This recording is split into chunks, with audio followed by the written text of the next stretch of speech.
everyone, and welcome to Read This Now, the weekly webcast where Brad Gustafson and I share two books that we love and we think you should read. When, Brad? Right now. Was that good or was that cheesy? It's perfect. Don't I love answer it. that. Don't answer that. Listen, hey, wait a minute. Those two words are not antonyms. Good and cheesy are not opposite of each Oh my other, goodness. right? Gosh. It can be both. Those two things can I be just shared feel at the same like time. I feel like the anchor of the show, Jen, and I don't mean anchor in the traditional sense like I'm the foundation. I feel like I'm just weighing it down and somehow you're trudging along, persevering in spite of me. Let's get to the good stuff. This is my Oh. personal challenge every week to make this show work with Brad See, you Gustafson. wake up and you're like, how am I going to salvage whatever Gustafson is going to do today? So. Not at all. I look forward to it every single week. So how are you, my friend? I'm good. Something about the show must be working because the book I'm going to book talk today is one that you book talked a few weeks ago, I think. So like it's fulfilling the purpose. We're sharing good books, if for no one else, with one another, right? Perfect. I love it. I Yeah. love it. And I have to I say, can't wait to Jen, hear it.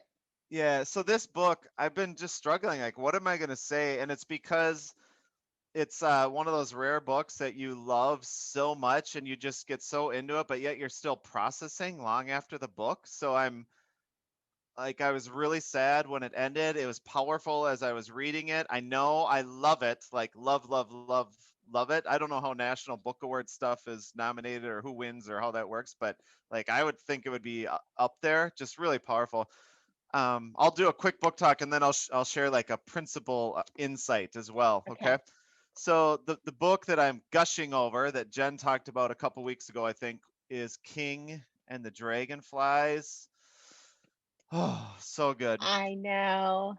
And I mean, what can you even say? I wasn't what I expected. Like when I looked at the cover, this honestly isn't a cover that necessarily would draw me in. But when a friend endorses and blesses a book and talks about it, a lot of times you're compelled to read it, right? And that happened here. I'm so glad that you told me and us about the book. So just to kind of recap, it's like a coming of age middle grades novel. And I don't want to share too much because I love how the story flows and there are some kind of unexpected things, so I don't want to get to those right away, but let me just say King's brother passes away.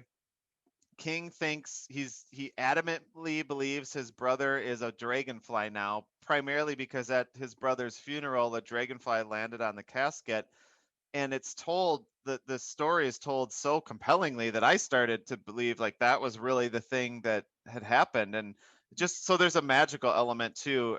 But then there are all these sub stories. There are like real race issues and questions and identity questions that King and his family and friends are wrestling with. And I certainly cannot do those justice, but I know that Kacen Callender can, because the book is that incredible.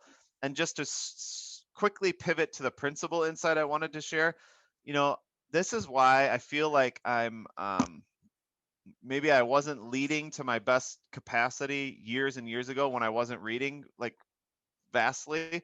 Now that I'm reading books like this that I might not necessarily always choose for myself, I feel like I'm developing empathy and insights that I would never have into different people's lives. And I honestly feel like it makes me a more, I guess, empathetic, understanding, open minded leader. And I think those are really traits that our kiddos need, because we probably should not assume that every single kid at the school I get to work at is like me or has that same story. I mean, that just sells everyone short. And books like this really stretched me in a really powerful, wonderful way that I'm so glad I feel like I was privileged to be able to have an insight into lots of different worlds and cultures here. So on so many different levels, I hope you read this right now. And I also hope if you're a principal or school leader watching, that you check out our show archives and just dive into lots of the books that Jen and I have had a chance to book talk, because I really do believe above and beyond literacy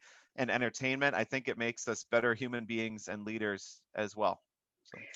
If you really believe that relationships and connection are at the heart of what it takes to be able to not only lead, but also to bring out the best in people and help them see the best in themselves and then also be the best for others, then you're missing out on an incredible tool to help you build those relationships if you haven't yet developed a reading life.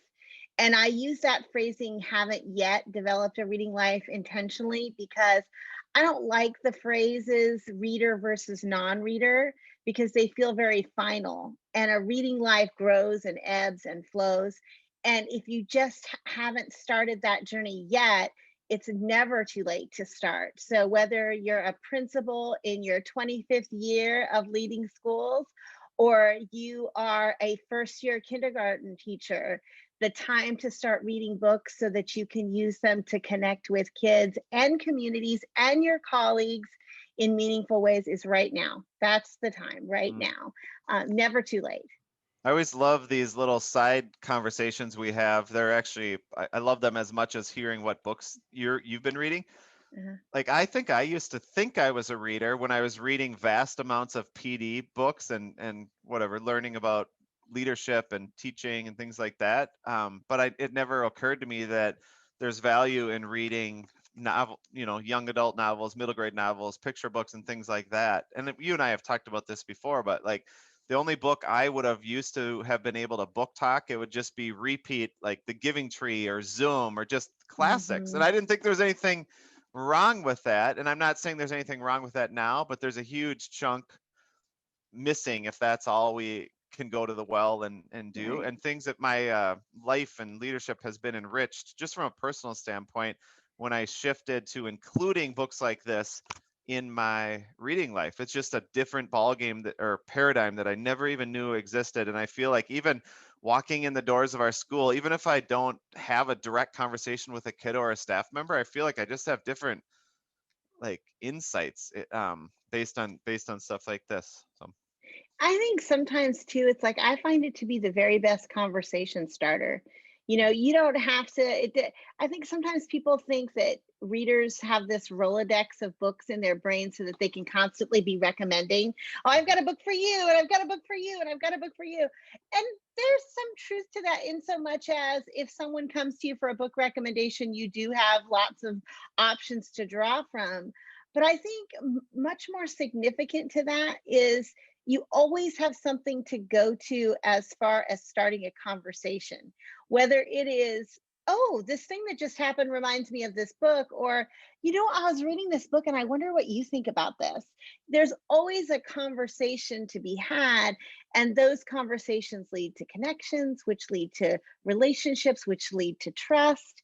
And all of those things are so important if we're going to help both kids and adults be the best versions of themselves possible, which is ultimately what we're after, right? So right. And I just just, quickly to build on it, and I promise not to monopolize the time too much, but no. with what you just said, another reason, instead of just like you get a book, you get a book, you should read Uh-huh. this, but also I feel closer to people when they Yes. recommend a book to me and then I read it. Like, you recommended this, so I kind of feel like if I'm at home reading this, it's almost like we're hanging out. I know that probably sounds Yes. dorky and weird, No, but not at all. okay, the same with kids or friends, or even like when my kids or students recommend a book, or I hope it's reciprocated if I recommend one to a student, or they say, Dr. G, Mhm. what should I read next? And I'm like, I think you would like this. I'm hoping that they're kind of getting that sense at home when they're reading it too. Like, hey, I don't know. Yeah. And I think also it's like two things I'll say, and then I'll get to my book recommendation. But I love this conversation. The first is I think there's something powerful too in revealing things about yourself. When you endorse a book, when you share a book and talk about why you love it, you're revealing things about yourself. And so being vulnerable in that way, even if they don't feel like deeply personal or traumatic things, just revealing, peeling back the layer of Principal Gustafson, Dr. G, to give some insight into who Brad is as a human, that builds relationship and trust and kind of sets the stage for whoever you're talking with to be able to do the same thing. Hmm. And maybe not in that moment, but in the future when they might need you for something important. So that's the first thing. And then the second thing is I've said this before.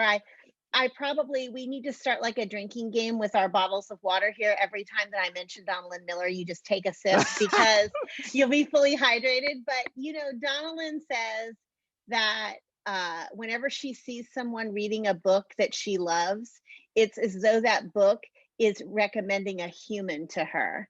So when you share a book with someone and then they have a connection to it as well, it's like all of a sudden your bond with whoever that person is so much stronger. So there's magic in these pages. You know, these little portable magical devices, they are so powerful, and it's the greatest joy for me to be able to share them with you and with other people. And with that in mind, I better go ahead and get to my book talk. I've already revealed the cover of the book that I'm going to share, but I want to zoom in just a little bit about this cover because, well, first of all, let me just say it's hard for me to say the phrase 2020 has been a good year for blank because 2020 has been bonkers, and there's been a lot of stuff in 2020 that hasn't been good for a lot of people. But I do believe in my heart that 2020 has been a really good year for middle grade books that have been published for middle grade readers. I mean, King and the Dragonflies is a prime example. And this book, Efren Divided by Ernesto Cisneros, is the same, very much fits into that category for readers of that same age. But one of the things I love about this, and if I were working with a group of kiddos, I'd show them this cover first and ask them to think about it just a little bit. You can see sort of the shadow of Efren walking down the street, but his shadow looks a little bit different than the actual version of him walking down the street. And I might ask kids to make some predictions about what they think that means about the story. What do they see? What questions do they have? What do they wonder, etc. And of course, those questions will be revealed by the story. And I don't want to give too much away either, but I'll say that Efren Divided is about a young boy and his family who are living near the Mexico border. His parents are here in the country illegally, but he and his siblings were born here. And they live in a one-room, apart from the bathroom, apartment or house, rather. It's like a studio right nearby the school. And despite their like sort of humble living conditions, they really have, in Efren's estimation, a rich life. It's mom, Ama, and Papa, and Ernesto, and his two younger siblings who are twins. They go to the neighborhood school. Ama works in a factory, and Papa is a construction worker. And despite the fact that they have very little, Efren focuses on all the wonderful things they do have, like Ama's cooking and his school library and his librarian who recommends books to him, which he is able to read in silence, the glory of silence while taking a bath, etc. He really is a kid who recognizes that the world is maybe troubled, that they don't have a lot, but there's a lot of good in the world. But that changes one day when Efren comes home and waits for Ama to show up from her job, and she doesn't. She doesn't come home. And he's not sure what to do. And when Papa comes home, they learn through a variety of ways that Ama has been deported, that there was a raid at the factory and she has been sent back to Mexico. And what happens after that is really how the story starts to unravel. But what really unravels is this precarious family life that Efren's parents had worked so hard to provide for the family. Efren, even though he sees that his parents work hard, he doesn't have a lot of responsibility. When Ama is gone, suddenly he does. And then, of course, there's the conflict of how are we going to get Ama back? In some ways, even though the story is very different, it reminded me of a couple of other books that I just wanted to put on people's radars in case they love these books as well. It reminded me a little bit of Front Desk. Mm. in so much. You have a family who's come here from another country, and you have some people in their lives who are really generous and kind to them, and some who take advantage of them and who want them to not be here. And it reminded me also a little bit of Jasmine Warga's Other Words for Home, in which you have a family here in which they've come here out of the need to be safe and yet also really miss their home. And so that conflict is explored a little bit as well. This book is very different from them in some ways, but that common human experience of what home really is and Mm-hmm. who makes it is a thread that is woven throughout. And this is a debut book by the author. It's his first one. It makes me really anxious to see what else he does. It's called Efren Divided, and it's by Ernesto Cisneros. Very cool, Jen. Yeah, as you were book talking, I was making little connections to Three Keys, the sequel to Front Desk that you alluded to. It had some, I don't know, it just reminded me of that. So it's interesting to hear you say that it reminded you of Front Desk. Yeah, I mean, just those stories of families who are trying to make homes in new places and the various opinions of that and the various ways in which their new communities either welcome or don't welcome them. Those threads are common. And then also just this, I think also the thread of how important and sometimes ubiquitous family seems. Like, I think sometimes as you're a kid, you just take your family life for granted. You don't recognize all the things that have to go into making that family life work. And when one person or one aspect of that is suddenly gone, how precarious it really was. And so that part was really interesting to me as well. Hey, two quick things. One, Yeah. Kelly Yang, author of Front Desk Three Keys, liked one of my Facebook posts, so I'm officially dropping a name there.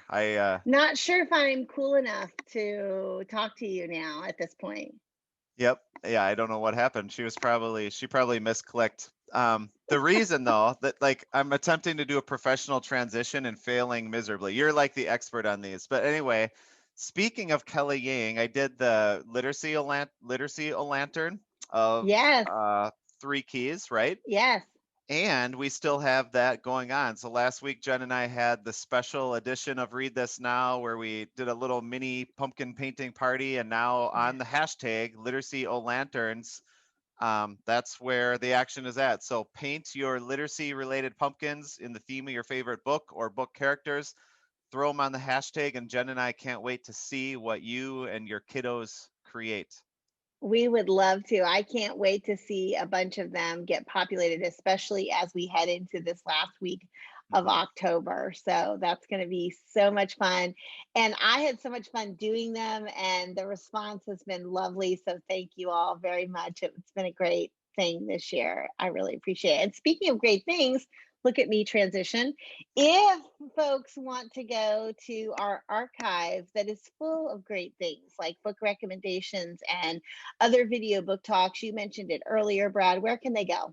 Yeah, there's a cornucopia of book recommendations and videos and titles at bit.ly/read_this_now. Woo! Thank you, my friend. I'll see Yeah. you next week, and happy reading, everyone. Yep. Thanks again, Jen.